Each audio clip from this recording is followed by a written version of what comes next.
겸손과 기도. 찬미 예수님. 그때 예수님께서는 낙심하지 말고 끊임없이 기도해야 한다는 뜻으로 제자들에게 비유를 말씀하셨다. 어떤 고을에 하느님도 두려워하지 않고 사람도 대수롭지 않게 여기는 한 재판관이 있었다. 또 그 고을에는 과부가 한 사람이 있었는데 그는 줄곧 그 재판관에게 가서 저와 저의 적대자 사이에 올바른 판결을 내려주십시오 하고 졸랐다. 재판관은 한동안 들어주려고 하지 않다가 마침내 속으로 말하였다. 나는 하느님도 두려워하지 않고 사람도 대수롭지 않게 여기지만 저 과부가 나를 이토록 귀찮게 하니 그에게는 올바른 판결을 내려주어야겠다. 그렇게 하지 않으면 끝까지 찾아와서 나를 괴롭힐 것이다. 주님께서 다시 이르셨다. 이 불의한 재판관이 하는 말을 새겨 들어라. 하느님께서 당신께 선택된 이들이 밤낮으로 부르짖는데 그들에게 올바른 판결을 내려주지 않으신 채 그들을 두고 미적거리시겠느냐. 내가 너에게 말한다. 하느님께서는 그들에게 지체 없이 올바른 판결을 내려주실 것이다. 그러나 사람의 아들이 올 때 이 세상에서 믿음을 찾아볼 수 있겠느냐? 주님의 말씀입니다.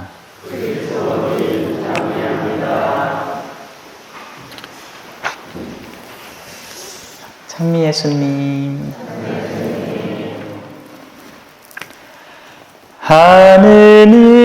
하느님은 너를 지키시는 분, 너의 우편에 그늘 되시니 낮의 해와 밤의 달도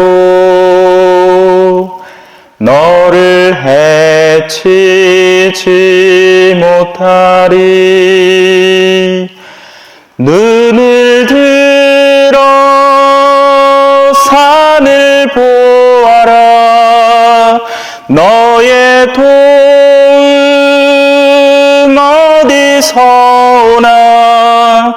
천지 지으신 너를 만드신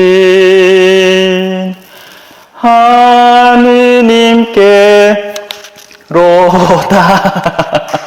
숨고르기 잘못했다. 그래서 오늘 시편의 그 부분이 나오죠. 주님은 너를 지키시는 분, 주님은 너의 그늘, 너의 오른쪽에 계신다. 낮에는 해도 밤에는 달도 너를 해치지 못하리라. 근데 문제는 하느님이라는 분에 대한 믿음 체계가 존재하지 않는 이에게는 제가 지금 부른 노래나 오늘 읽은 독서나 시편이나 복음이나 왕창 박살이 나버립니다. 하느님이 있어야 나를 지켜줄 거 아닌가? 그런데 세상 사람들은 우리에게 이렇게 얘기하죠. 하느님이 있냐? 웃기는 소리 하지 마라. 하느님이 있으면 왜 푸틴이 설치고 앉았고 세상의 온갖 악인들이 제멋대로 악을 자행하고 저대로 시행하고 있느냐? 그런 말을 들으면 믿음이 튼튼하던 사람도 그런가 하면서 의심하기 시작하게 됩니다. 그러면서 하느님이라는 분에 대한 신뢰를 상실하고 자기가 추구하는 하느님을 찾기 시작하죠. 뭐죠? 머니 해도 돈이 최고니까요. 네. 하느님의 자리에 하느님을 쏙 빼놓고 그 자리에 내가 추구하는 나의 꿈을 이루어줄 가장 으뜸 존재이고 가장 강력한 존재. 근데 돈이 우상이 아니에요. 착각하시면 안 됩니다. 우리가 왜 돈을 하느님의 자리에 갖다 놓느냐 하면 그 돈을 내가 가질 때 내 뜻이 이루어지기 때문입니다. 그 말은 곧 하느님을 대적할 수 있는 유일한 내 안의 존재는 결국 나 자신이라는 거예요. 그게 우상의 근본입니다.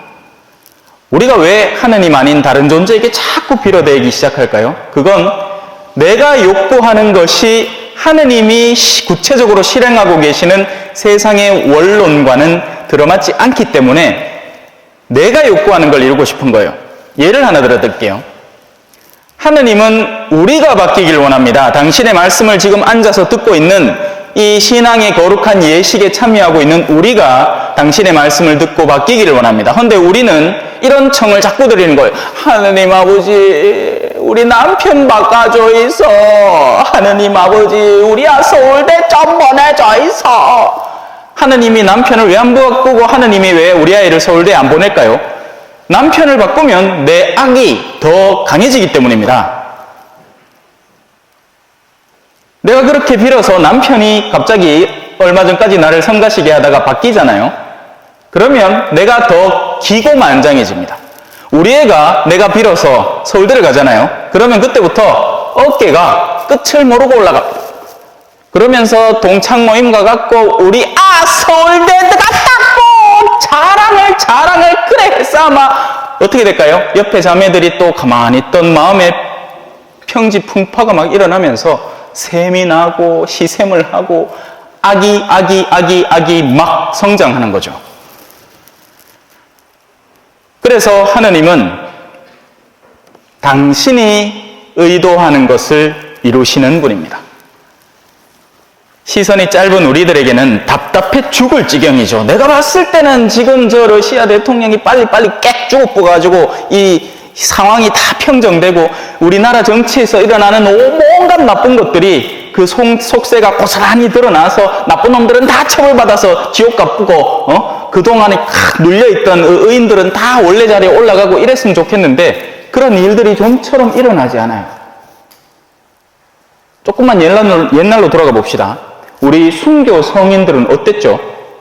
하느님을 믿는다는 그 죄목 하나로 가진 걸 다 잃고 살았어요. 말도 안 되게. 그러면 하느님이 우리가 생각하는 인간이 욕구하는 하느님의 모습이었다면 순교 성인들의 억울함을 그 즉시 풀어줘서 사또 다 죽여버리고 포졸들 다 죽여버리고 한 티에 저 무덤이 하나도 없어야 됩니다. 맞겠죠? 하지만 하느님은 당신 외아들을 십자가에서 죽게 만드는 분이에요.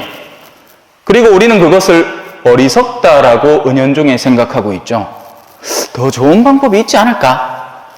더 나은 방법? 속 시원한 방법? 더 빠르게 해결되는 방법? 아니 하느님쯤 되면 이렇게 보면 그 안에 누가 착한 앤지 나쁜 앤지 보면 알잖아요. 그죠? 그럼 그 즉시 탁탁 죽으면 되잖아. 번개 빡빡 던지가지고 제우스처럼.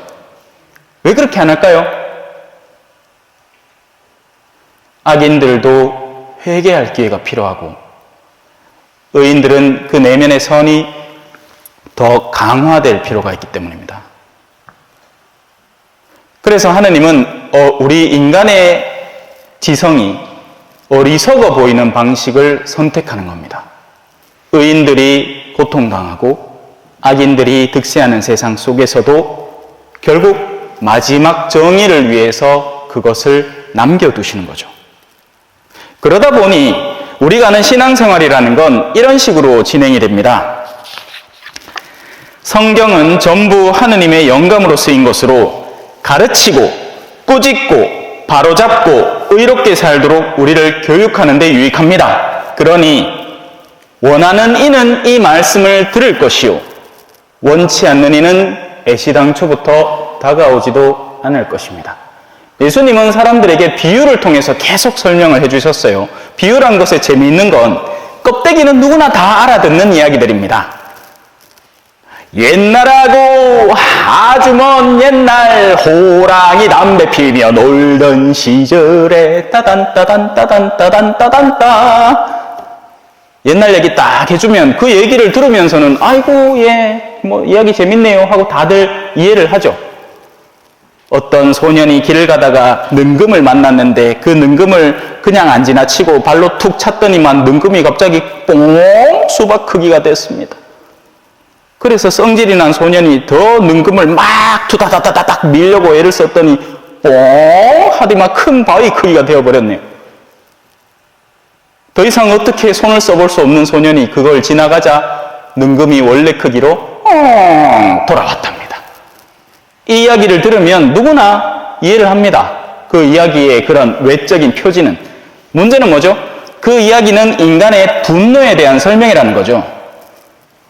찾는 이는 그 비유를 뜯어서 그 안을 까발려서 그 안에 숨어있는 본뜻을 맛있게 먹지만 찾으려고 하지 않는 이는 신부님이 왜 뜬금없이 능금 이야기를 하지? 이렇게 되는 겁니다. 하느님은 아주 귀한 것을 아주 평범하고 허름한 것 속에 숨겨두신 거예요. 그래서 악을 사랑하는 이들이 이 귀한 것을 제대로 찾아내지 못하도록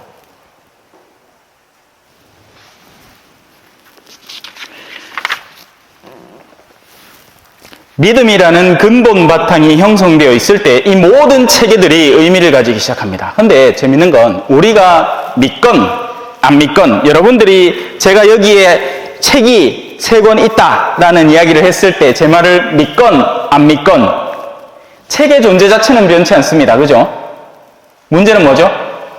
여러분들이 제 말을 믿고 그 책, 제가 여기서 설명드리는 어떤 책을 나 그 책 필요한데 라고 믿고 내가 여기 책이 있다고 얘기하는 걸 믿으면 그 믿음과 믿음이 서로 만나서 결과를 양산해냅니다. 그게 믿는 이들의 삶의 특징점이에요. 그래서 믿는 이들은 힘들어도 웃고 기뻐할 수 있는 겁니다. 힘든 게 없어서 웃는 게 아니에요. 그건 세상 사람들이 추구하는 삶의 방향이에요. 그들은 힘든 걸 없애려고 합니다. 그래야 웃을 수 있다고 착각하는 거죠. 근데 우리 삶에 힘든 게 없어집니까? 그럴 구조가 아니에요, 여러분. 하다못해 어떤 사람은 숨 쉬는 것도 힘들어요. 귀찮아서. 귀찮음에 한번 빠지기 시작하면 밥하는 것도 귀찮고요. 남편 돌보는 것도 귀찮고요. 삼시세끼 먹이는 것도 귀찮고요. 심지어는 집 앞 해먹는 것도 귀찮아요. 네.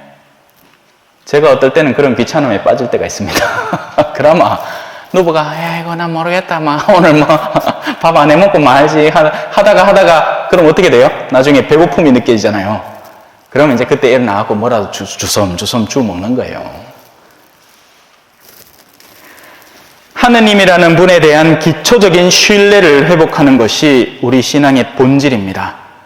이 하느님이 존재하지 않을 때 우리는 결국 우리가 만든 신, 우리에게 언뜻 행복을 보장해 줄 것 같은 세상의 신을 믿고 있는 거죠. 이든 저든 믿음은 필요하거든요. 사실 그렇잖아요. 그죠? 돈을 믿으니까 돈을 많이 벌면 이 돈이 나를 행복하게 해줄 것이다 라는 것을 믿으니까 돈을 벌려고 그렇게 애를 쓰는 겁니다. 주식 투자를 하고 누가 이자율 10%짜리가 있다 하면 사기꾼들이 그런 식으로 사기를 치죠. 처음에는 한 100만 원 받아갖고 한 10만 원 돌려주다가 한 3-4번 그래 하면 신뢰가 확고해지기 때문에 그때 요번에 진짜 제대로 투자할 기회인데 이윤이 11%란다. 어째 투자 한번 해볼 생각 없나 하면 지금까지 100만 원 줬던 사람이 야야, 내요 좋은 투자처 하나 있는데 니 진짜 믿어도 된다. 내한테 한 몇천만 빌려도 내 꼭 갚을게. 그렇게 해놓고는 욱 털리고 울고 앉았지.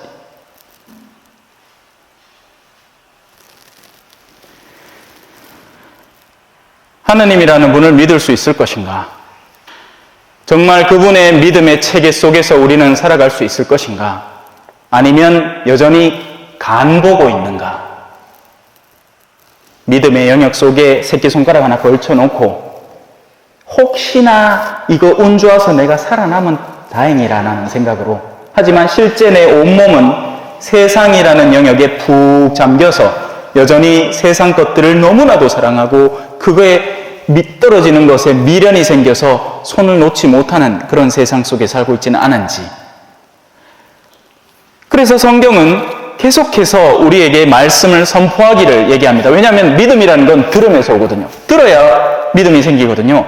듣지 못하는데 내가 믿을 대상이 어디 있어요? 한 번도 들어본 적이 없는데 그걸 어떻게 믿습니까? 그래서 믿음은 선포되어야 되는 겁니다. 하지만 선포의 자리는 항상 긍정적이지 않아요.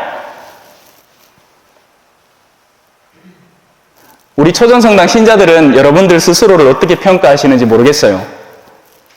저는 전국 각지를 다 돌아다니면서 믿음을 선포해온 사람이에요. 여기요, 만만찮습니다. 마음들이 단단해요. 힘들단 말이에요. 그러면 힘들다고 안 할 것이냐? 아니요. 더한 열성으로 해야죠. 말씀을 선포하십시오. 기회가 좋든지 나쁘든지 꾸준히 계속하십시오. 듣든지 말든지. 여러분, 남미에서는 어떤 것 같아요? 거기는 스펀지 같아요. 말 한마디 하면 사람들이 쭉 빨아당겨 버립니다.